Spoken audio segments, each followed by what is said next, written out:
Only dead people are allowed to have statues, but I have been given one while still alive. Already, I am petrified.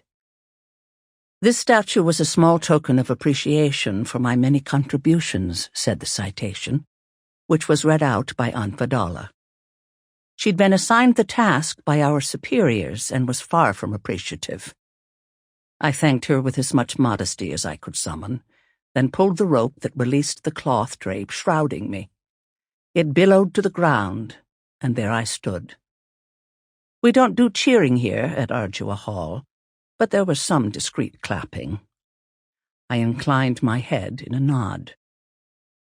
My statue is larger than life, as statues tend to be, and shows me as younger, slimmer, and in better shape than I've been for some time. I am standing straight, shoulders back, my lips curved into a firm but benevolent smile. My eyes are fixed on some cosmic point of reference, understood to represent my idealism, my unflinching commitment to duty, my determination to move forward despite all obstacles. Not that anything in the sky would be visible to my statue, placed as it is in a morose cluster of trees and shrubs beside the footpath running in front of Ardua Hall. We aunts must not be too presumptuous, even in stone. Clutching my left hand is a girl of 7 or 8, gazing up at me with trusting eyes. My right hand rests on the head of a woman crouched at my side, her hair veiled, her eyes upturned in an expression that could be read as either craven or grateful. One of our handmaids, and behind me is one of my pearl girls, ready to set out on her missionary work. Hanging from a belt around my waist is my taser. This weapon reminds me of my failings. Had I been more effective, I would not have needed such an implement. The persuasion in my voice would have been enough. As a group of statuary, it's not a great success. Too crowded.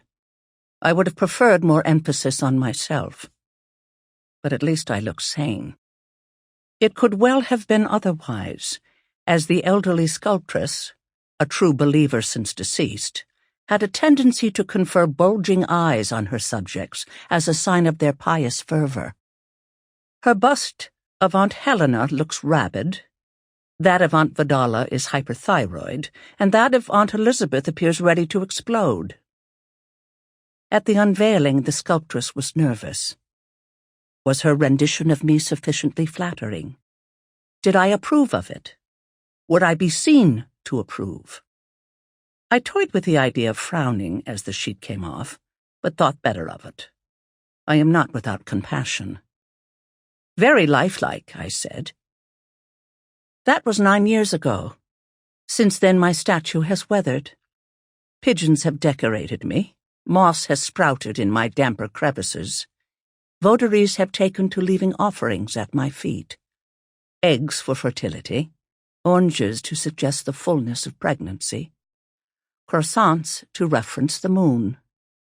I ignore the breadstuffs. Usually they have been rained on, but pocket the oranges. Oranges are so refreshing. I write these words in my private sanctum within the library of Ardua Hall, one of the few libraries remaining after the enthusiastic book burnings that have been going on across our land.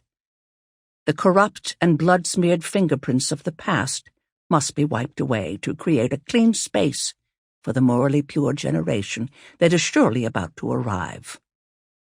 Such is the theory. But among these bloody fingerprints are those made by ourselves, and these can't be wiped away so easily. Over the years, I've buried a lot of bones. Now I'm inclined to dig them up again, if only for your edification, my unknown reader. If you are reading, this manuscript at least will have survived. Though perhaps I'm fantasizing. Perhaps I will never have a reader. Perhaps I'll only be talking to the wall, in more ways than one.